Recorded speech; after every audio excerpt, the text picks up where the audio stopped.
And Islamic studies বিভাগের অধ্যাপক doctor Khandakar আনম আব্দুল্লাহ জাহাঙ্গীর। আসসালামু আলাইকুম ওয়া রাহমাতুল্লাহি ওয়া বারাকাতুহু। দর্শক, অনুষ্ঠানের শেষ পর্যন্ত আমাদের সাথেই থাকবেন এই প্রত্যাশায় আজকের অনুষ্ঠান শুরু করছি। আমি ডক্টর শোয়েব আহমদ। আমরা প্রথমেই প্রফেসর ডক্টর আব্দুল্লাহ জাহাঙ্গীর স্যারের কাছে জানতে চাইব, সমাজ জীবনে আমরা চলতে গিয়ে অনেক সত্যকে আবিষ্কার করার জন্যই ঝগড়া, বিতর্ক, বাহাস, মুবাহাসা ইত্যাদি করে থাকি। তো এই ঝগড়া বিতর্ক করি আমরা সত্য অনুসন্ধানের নিয়তেই, চেষ্টা করি সত্যটাকে বের করে আনবার জন্য। তো এই বিষয়ে সুন্নাহর মানহাজটা কি, আসলে ঝগড়া বিতর্ক বিষয়ে ইসলাম কি বলে এটা যদি আমাদেরকে বলেন। আলহামদুলিল্লাহ ওয়াসসালাতু ওয়াসসালামু আলা রাসূলিল্লাহ ওয়া আলা আলিহি ওয়া আসহাবিহি আজমাইন ওয়া বাদ। আসলে মানবীয় প্রকৃতি ঝগড়া, কখনো সত্য জানার জন্য, কখনো সত্য প্রতিষ্ঠিত করার জন্য। অর্থাৎ আমি যেটাকে সত্য মনে করছি এটাই যে সত্য, এটাকে যে কোনো মূল্যে প্রতিষ্ঠা করার জন্য আমরা ঝগড়া করি, বিতর্ক করি ইত্যাদি। এবং আজকাল তো তর্ক বিতর্ক ডিবেট নামেই হচ্ছে, হয় অনুষ্ঠান হয়, ডিবেট অনুষ্ঠান, জি জি, জাতীয় পর্যায়ে, বিভিন্ন আন্তর্জাতিক পর্যায়ে হয়, যুবকদের ভিতরে তাদের ব্যক্তিত্ব উন্মোচনের জন্য, উন্নয়নের জন্য এটা ভালো। তো যাই হোক, এটা শিক্ষার জন্য মানে ট্রেনিং দেওয়া বা একটা জিনিস, আর ব্যক্তি জীবনে এটার আমল ভিন্ন জিনিস। আমরা কোরআন এবং সুন্নাহর আলোকে এটা বোঝার চেষ্টা করি। তো ঝগড়া বিতর্ক পুরোপুরি অবৈধ নয়। প্রয়োজনে প্রথম কথা, ঝগড়াটা হাদিস শরীফে কঠিনভাবে আপত্তি করা হয়েছে। ঝগড়ার ক্ষেত্রে ঝগড়াটা মূলত কথায় এসে যেতে পারে, তবে ঝগড়া শুরু হলে প্রতিপক্ষকে গালি দেওয়া, অশালীন কথা বলা, এটা মুনাফিকের অন্যতম চরিত্র বলে হাদিস শরীফে বলা হয়েছে। বিভিন্ন কবিরা গুনার যে বর্ণনাগুলো আছে এর ভিতরে বারবার বিশেষ করে একটা হাদিস মনে পড়ছে এই মুহূর্তে, মুনাফিকের যে আলামত তার একটা হলো ইযা জাদাল ফাজার, যখন সে ঝগড়ায় বাজে কথা বলা শুরু করে দেয়, এটা হলো মুনাফিকের অন্য অশ্লীল কথা বলে, গালিগালা শুরু করে। তো কাজেই এটা কিন্তু অনেক মুমিনের ভিতরে আছে। একটুতে রাগ হলেই আর নিজের জবান নিয়ন্ত্রণ রাখতে পারেন না। কোনো আলেমের ওয়াজ ময়দানেও শুনছি যে গালিগালাজ করতেছে। জি জি জি, কাজে আমরা এ ব্যাপারে সচেতন হই যে প্রথম কথা হলো ঝগড়া একটা শরীয়ত নিষিদ্ধ কাজ, আর যদি কখনো প্রাকৃতিকভাবে ঝগড়া আমরা লিপ্ত হই যেন আমাদের নিয়ন্ত্রণ না হারাই। কারণ যখনই আমরা রেগে যাই আমাদের লাগাম শয়তান নিয়ে নেয়, আর শয়তানের আমাদের লাগাম নিলে কোন জায়গায় নিয়ে যাবে সেটা আমরা বুঝতেই পারছি।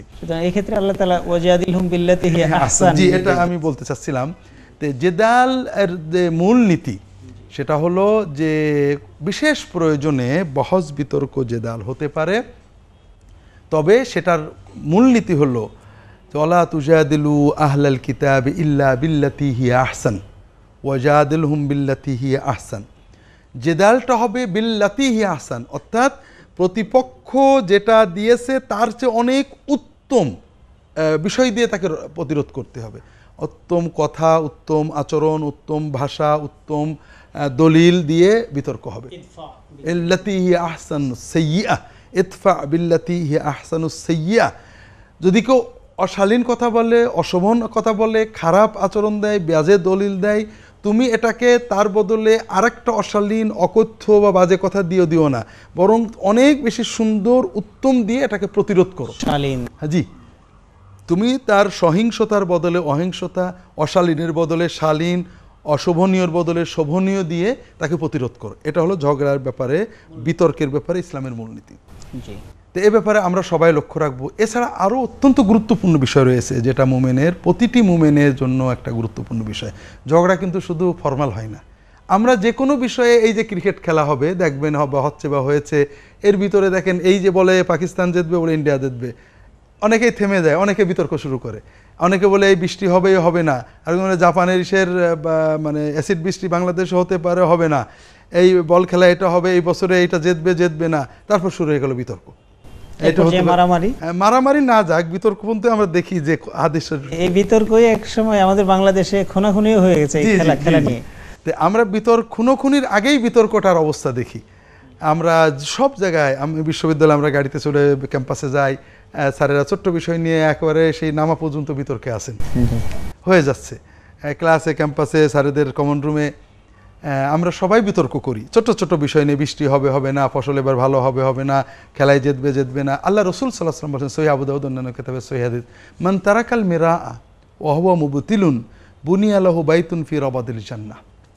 যদি কেউ বিতর্ক ত্যাগ করে নিজে হেরে যাবে, নিজের বুঝতে পারে যে আমারটা ঠিক না, বললো যে না অমুক দিনে অমুক দল জিতছিল, বলে না অমুক দল জিতছে, আয় তো প্রমাণ করে দেবো, পরে খেয়াল তাই তো অমুক দল জিতছিল, সে পিছু টান দিল, না ভাই বিতর্ক করবো না, দরকার নেই, আচ্ছা তোমার কথা ঠিক আছে। এই যে নিজের অপারগতার কারণেও যে বিতর্ক ছেড়ে দিল, বিতর্ক ছাড়ার জন্য আল্লাহ এত খুশি হন, জান্নাতের পাদদেশে তার জন্য একটা বাড়ি বানিয়ে রাখবেন। তাহলে বিতর্ক পরিত্যাগ করাটা ইবাদত, কিন্তু বিতর্কের মাধ্যমে সত্যানুসন্ধানটা আমরা কিভাবে করব? হ্যাঁ, বিতর্কে আরো এর আগে আবার বলে আরেকটা হাদিস বলে এরপরে সত্য অনুসন্ধানে আমরা যাব। আল্লাহ রসুল সাল্লাল্লাহু আলাইহি ওয়াসাল্লাম বলছেন, মা দাল্লা কওমুন বাদা হুদান কানু আলাইহি ইল্লা উতুল জাদাল। জি, একটা জাতি জনগোষ্ঠী হেদায়েতের উপরে ছিল, তারপর গুমরা হয়েছে। এটার একমাত্র কারণ তারা ঝগড়া শিখেছে, দিন নিয়ে খালি বাহাস আর ঝগড়া করেছে। তাহলে হেদায়েত দিন পাওয়ার পরেও গোমরা হওয়ার জন্য, এটা রাসূলুল্লাহ সাল্লাল্লাহু আলাইহি ওয়াসাল্লাম সহিহ হাদিস বিভিন্ন সুনান গ্রন্থে রয়েছে, মূল কারণটা কি? ঝগড়া, ইল্লা উতুল জাদাল। যখনই মানুষ দিন নিয়ে ধর্ম নিয়ে শুধু বহস আর জাদাল শুরু করে, ঝগড়া বিতর্ক শুরু করে, এ বলে এইটা হক, ও বলে ওইটা হক, এই 20 কিতাব নিয়ে আসবো, ওই বলে 20 কিতাব নিয়ে আসবো, এই আমাদের এটা রাসূলুল্লাহ সাল্লাল্লাহু আলাইহি ওয়াসাল্লাম যেটা বলেছেন এটা অক্ষরে অক্ষরে সত্য হয়েছে এই আব্বাসী ও উমাইয়া যুগ থেকে। সাহাবায়ে কেরামগণ বিতর্ক করতেন না, কি করতেন সেটা আমরা একটু পরে বলবো, যে হক জানার পথ কি। যখনই উমাইয়া যুগ আসলো, গ্রিক দর্শন সমাজে ঢুকলো, অন্যান্য ধর্মের প্রভাব এসে গেল, তখন মুসলমানদের ভিতর ফেরকা দল হতে লাগলো, আর সবাই খালি বিতর্ক করে, বহস করে, দলিল আনে, কিন্তু নতুন নতুন তথ্য হাজির করে, দর্শন হাজির করে, কেউই রাসূলুল্লাহ সাল্লাল্লাহু আলাইহি ওয়াসাল্লাম সাহাবীদের পদ্ধতিতে যায় না। আর এই তখন থেকে আমাদের উম্মতের পতন শুরু হয়েছে, গুমরাহি শুরু হয়েছে। আর এই জন্য বিতর্ক সকল বিষয়েই অন্যায়, বিতর্ক পরিত্যাগ সকল বিষয়ে ইবাদত, বিশেষ করে ধর্মীয় বিষয়ে ঝগড়া বিতর্ক এটা আমাদেরকে জাতি গোষ্ঠীগতভাবে জনপদ বিভ্রান্ত করে, আর এই বিতর্ক পরিত্যাগ করলে আমরা হেদায়েতকে ধরে রাখতে পারি। সুবহানাল্লাহ। স্যার, আপনি চমৎকারভাবে বলছিলেন, আমরা শুনবো আপনার কাছে কিভাবে আমরা বিতর্কের হক পদ্ধতিটা কি এটা জানবো। তো একটা ছোট্ট বিরতিতে যেতে হবে, আমরা ফিরে আসছি বিরতি থেকে। দর্শক দেখছিলেন সুন্নাহর আলোকে মুমিন জীবন অনুষ্ঠানটি পরিবেশিত হচ্ছে পুতুল প্রপার্টিজ লিমিটেডের সৌজন্যে। আজকে আমাদের কল্যাণকর দর্শক ফিরে এলাম বিরতির পর। আপনারা দেখছেন সুন্নাহর আলোকে মুমিন জীবন অনুষ্ঠানটি পরিবেশিত হচ্ছে পুতুল প্রপার্টিজ লিমিটেডের সৌজন্যে। আজকে আমাদের আলোচ্য বিষয় সুন্নাহর আলোকে ঝগড়া বিতর্ক। তো এই পর্যায়ে professor doctor Abdullah Jahangir sir, আপনি বলছিলেন যে বিতর্ক দ্বারা আমাদের কি হয়, কি পরিণতি হয়, এই বিষয়গুলো আপনি কিছুটা বলেছেন। আমরা এই পর্যায়ে আপনার কাছে জানতে চাই যে মানব জীবনে সত্য অনুসন্ধান তো একটা মানুষের স্বাভাবিক একটি বৈশিষ্ট্য, মানুষ সত্য জানতে চায়, আর আমরা বিতর্কের মাধ্যমে সত্যকে উদ্ঘাটন করার জন্য আজকাল বিতর্ক প্রতিযোগিতাও করি। তো ইসলাম এই ব্যাপারে আমাদেরকে কি নির্দেশনা দেয় যে সত্যটা অনুসন্ধান করার প্রক্রিয়াটা কি, কোন বিতর্কের মাধ্যমে? আসলে এটা আমরা যখন কোরআন এবং সুন্নাহর নির্দেশ দেখি এবং সাহাবীদের প্রক্রিয়া দেখি, সত্য অনুসন্ধানের জন্য একটা হলো আমাদের তলাবুল ইলম, আমাদের কোরআন সুন্নাহর ইলম সন্ধান করতে হবে। ফাসআলু আহলা যিকরি ইন কুনতুম লা তা'লামুন, না জানলে তোমরা আলেমদেরকে জিজ্ঞেস করো। এখন কথা হলো, আপনি বলবেন যে বিরোধিতা হয়েই গেল, আপনার সাথে আমার মতের মিল নেই। আমরা আরবিতে যেটা বাহাত বলা হয়, এটা হলো সত্য অনুসন্ধান, সার্চ করা, গবেষণা করা। গবেষণা আর বিতর্কের ঝগড়ার ভিতরে মৌলিক পার্থক্য হলো, যদিও আমরা ঝগড়াকেই আজকাল বাংলায় বহস বলি, বহস ডাকা হয়েছে, তা আসলে বাহাস হলো সার্চ করা, গবেষণা করা, সত্যকে বের করে আনার জন্য। গবেষক নিজে সিদ্ধান্ত নিয়ে যান না, তিনি জানেন এই বিষয়টা আমার জানা নেই, কাজে আমি কোরআন হাদিস ঘেঁটে দেখি কোনটা সত্য সেটা গ্রহণ করব। আর বিতর্কে তিনি জানেন যে আমি যেটা জানি এটাই সত্য, যে কোনো মূল্যে আমার এই সত্যকে প্রতিষ্ঠা করব। এই দুটো বিষয়ের ভিতরে আসমান জমিনের পার্থক্য। ঠিক, তে মুমিন যেটা করবেন দ্বীনি বিষয়ে, দুনিয়ার বিষয়ে, সকল বিষয়ে তিনি সত্য জানার চেষ্টা করবেন, এবং সে তার হবে যে সত্য পেলে আমি গ্রহণ করব, মানে সত্যের কাছে আত্মসমর্পণ করব। হক যেটা আমরা ওলামায়ে কেরামের কাছে যাব, আমি এটা বলে আপনি বলেছেন ভুল, হুজুর বলেন তো এটার ব্যাপারে কি আছে, আমি কোরআন হাদিস পড়ে দেখি। আমরা সবাই বুঝবো যে আমরা চূড়ান্ত সত্য কেউ জানি না, আমাদের মতে বুঝেছি এটুকু সত্য, আসেন আমরা কিতাবপত্র কোরআন হাদিস ঘেটে সত্য জানার চেষ্টা করি, সত্য যেটা হয় সেটা আমরা মেনে নিই। এটা হলো 2 নম্বর কথা, জ্ঞানের উৎসটা বুঝতে হবে। জ্ঞানের উৎস আমরা যদি বুঝি যে জ্ঞানের উৎস হলো ওহী, ওহী থেকে যেটা এসেছে ওটাই হলো সত্য জানাবে, বিশেষ করে ধর্মীয় জ্ঞানের উৎস একমাত্র উৎস ওহী, বাকি যা আছে ওহী থেকে আসবে, ওহীর সাথে সাংঘর্ষিক হবে না। তখন আমরা আমাদের সকল বিতর্ককে এখানে নিয়ে যাব। আর আল্লাহ কোরআনে এই নির্দেশ দিয়েছেন, আল্লাহ কি বলেছেন, আতিউল্লাহ ওয়া আতিউর রাসূল ওয়া উলিল আমরি মিনকুম ফাইন তানাযাতুম ফি শাইইন ফারুদ্দুহু ইলাল্লাহি ওয়ার রাসূল ইন কুনতুম তুমিনুনা বিল্লাহি ওয়াল ইয়াউমিল আখির যালিকা খায়রু ওয়া আহসানু তা'বীলা। তোমরা আল্লাহর আনুগত্য করো, তোমরা রাসূলের আনুগত্য করো, এবং তোমাদের ভিতরে যারা আদেশের মালিক তাদের আনুগত্য করো। ফাইন তানাযাতুম ফি কোনো বিষয়ে মতভেদ হয়েছে, ওলামায়ে কেরাম মতভেদ করেছেন, সমাজপতিরা মতভেদ করেছেন, তোমাদের বিতর্ক হয়ে গেছে, মতভেদের ক্ষেত্রে সত্য জানার জন্য কি করে সহজ পথ, রুদ্দুহু ইলাল্লাহি ওয়া রাসূল, তখন আল্লাহ এবং রাসূলের কাছে নিয়ে চলে যাও। তখন আর কারো মত, উলিল আমরের মত নয়, নেতাদের মত নয়, ইমামদের মত নয়, আলেমদের মত নয়, তখন মতভেদ হলেই রুদ্দুহু ইলাল্লাহি ওয়া রাসূল, আল্লাহ এবং রাসূল সাল্লাল্লাহু আলাইহি ওয়াসাল্লামের কাছে নিয়ে যেতে হবে। কিভাবে? তাই তো এবার আমরা দেখি আল্লাহ কি বলেছেন, রাসূল সাল্লাল্লাহু আলাইহি ওয়াসাল্লাম কি বলেছেন, এটার মাধ্যমে আমরা সত্য জানবো। ভুল হতে পারে, আমাদের প্রত্যেকেরই ভুল হতে পারে, সত্য জানবো। এই অনুসন্ধিৎসু মন নিয়ে যদি আমরা আলোচনা করি, বাহাত করি, গবেষণা করি, তাহলে আমরা সত্য, এটা সাহাবীরা করেছেন, কত মতভেদ হয়েছে তাদের ভিতরে, একজন একজনের কাছে গিয়েছেন যে আপনি নাকি এই কথা বলেছেন, হ্যাঁ এই দলিল বলে ঠিক আছে, একজন ফতোয়া দিয়েছেন, আরেকজন বলেছেন না আপনার ফতোয়া হয়নি, তো আমি রাসূল এইটা বলতে শুনেছি, তিনি সঙ্গে সঙ্গে মেনে নিয়েছেন। হযরত ওমর তার ফতোয়া উল্টে দিয়েছেন একজন সাধারণ সাহাবীর কথায়, আবু বকর ফতোয়া উল্টে দিয়েছেন অন্য একজন সাহাবীর কথায়, আলী তার ফতোয়া উল্টে দিয়েছেন অন্য একজন সাহাবীর কথায়। কাজেই আমার কথা হলো যে আমরা সত্য, মতভেদও থাকবে, সত্য জানার জন্য চেষ্টা থাকবে, তবে সেটা হবে আলোচনা, বাহাস, গবেষণার মাধ্যমে, পারস্পরিক মত বিনিময়ের মাধ্যমে, শুরার মাধ্যমে, আমরুহুম শুরা বাইনহুম, পরামর্শের মাধ্যমে। কখনোই ঝগড়া, অর্থাৎ আমি আগে ঠিক করেছি এইটা হোক, আপনি ঠিক করেছেন এইটা হোক, আমারটা মিথ্যা হতেই পারে, আপনি যখন ঠিকই করেছেন হোক, আপনি ওটা নিয়ে থাকুন, আমি যখন ঠিক করে আমারটা নিয়ে থাকি।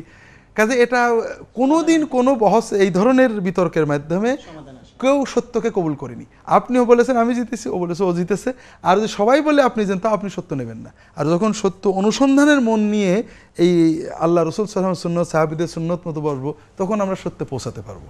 তো খুব চমৎকার স্যার, আপনি একটা জ্বলন্ত উদাহরণ আমাদের সামনে নিয়ে আসলেন যে নবীজি সাল্লাল্লাহু আলাইহি ওয়াসাল্লাম কিভাবে ক্রেজিনেসকে অপছন্দ করলেন, এবং তিনি ওয়াহির মাধ্যমে জানতে পারছিলেন, আল্লাহ তাকে জানিয়ে দিচ্ছিলেন যে ফেরেশতারা তার জন্য দোয়া করছিল, এবং আবু বকর সিদ্দিক রাদিয়াল্লাহু তাআলা আনহু এটা বুঝতে পারলেন।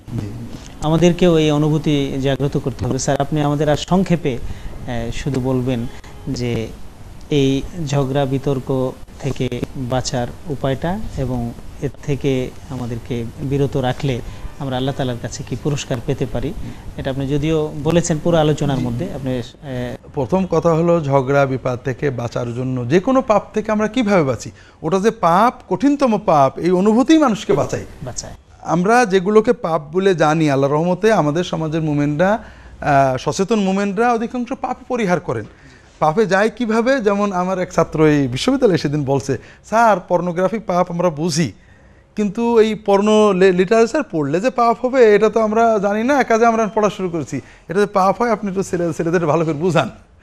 তো আসলে ওই পাপে যায় কিভাবে, ওটা যে পাপ, তাই আমি বললাম যে বাবারা খবরদার, পর্নোগ্রাফি দেখা যেমন পাপ, পর্নো লিটারেচার পড়াটা ওই রকমই পাপ, এটা একই ধরনের পাপ তোমাদের কবিরা গুনাহের ভিতরে তোমরা মানে অন্যদিকে যাও। যাই হোক, তো আসলে আমাদের এটা যে পাপ, এই সচেতনতা, আমি ঝগড়া করবো না, ঝগড়া বেঁধে গেলে যখনই মনে হবে থেমে যাব, এই যে থেমে গেলাম, এটা আল্লাহর কাছে একটা বিরাট সওয়াব, আমার জান্নাতে আমার বাড়ি বানানো শুরু হয়ে গেল। কাজে আমরা থেমে যাব, আমার ভিতর কেজিনেস থাকলে, ঝগড়ার অভ্যাস থাকলে আল্লাহর কাছে তওবা করব, নিজেকে নিয়ন্ত্রণ করার চেষ্টা করব। আর যখন আমাদের কোনো সত্য জানার হয়, বহজ ঝগড়া ইত্যাদি না করে আমরা আমরা সত্য জানার জন্য যে কোনো আলেম ওলামার সাথে পরামর্শ করব, মত বিনিময় করব, আমরা একমত না হলেও গালাগালি করব না। জি আলহামদুলিল্লাহ। আর আমরা এর দ্বারা কি ফজিলতগুলো পেতে পারি? ফজিলত জান্নাত, জান্নাতের বাড়ি, পাদদেশে হোক অথবা মাঝখানে হোক, দুনিয়ায় কি পেতে দুনিয়ায় আমরা এই ঝগড়া বন্ধ করার মাধ্যমে সবচেয়ে যেটা হলো, দুনিয়ায় যেটা বড় পেলাম, আমরা দিন থেকে গুমরা হব না। আল্লাহ রসুল সাল্লাল্লাহু আলাইহি ওয়াসাল্লাম বললেন যে ঝগড়া হলে দিন নষ্ট হয়ে যাবে। 2 নম্বর, আমরা পারস্পরিক সম্প্রীতি, হৃদয়ের ভালোবাসা, আমরা যেটা নিজে ব্যক্তি লাভ করে, যে কোনো ঝগড়া বিতর্কর পরে দেখবেন অন্তরের ভিতরে একটা অস্থিরতা, কষ্ট, অনেকক্ষণ এটা বললাম না কেন, এটা হলো না কেন, এটা কীভাবে হারাবো, এটা আমার কষ্ট। আমি একটা লোক 1 মন ময়লা মাথায় বয়ে নিয়ে বেড়াচ্ছে, তার কষ্ট। আর আমরা যখন ঝগড়া বিতর্ক, আমাদের অন্তর শান্তি পাবে, হৃদয়ের প্রশস্ততা আসবে, মোমেনকে ভালোবাসা অর্জন করব, গীবত বন্ধ হয়ে যাবে, অহংকার বন্ধ হয়ে আসবে, আমরা অগণিত বিষয়ে লাভবান হবেন, মানবতা সমৃদ্ধ হবে। জি আলহামদুলিল্লাহ। যে আমরা এখন একটা জিনিস বুঝতে পারছি যে সুন্নত মানে শুধু পাগড়ি বা মিসওয়াক নয়, এগুলো যেমন সুন্নত, পাশাপাশি জীবনের প্রতিটি ক্ষেত্রে ঝগড়ার জন্য সুন্নত রয়েছে, মানে আলোচনার জন্য সুন্নত রয়েছে, আর এই সুন্নতগুলো মানব সেবার জন্য সুন্নত রয়েছে। এই সুন্নতগুলো আমাদের জীবনের প্রকৃত সুন্নত বুঝার অর্থই জীবনকে বুঝা। জীবনকে বুঝা মানেই জীবনকে উপভোগ করা এবং জান্নাতের জন্য প্রস্তুত করা, দুনিয়াতেও জীবনকে পবিত্রভাবে উপভোগ করা এবং জান্নাতের জন্য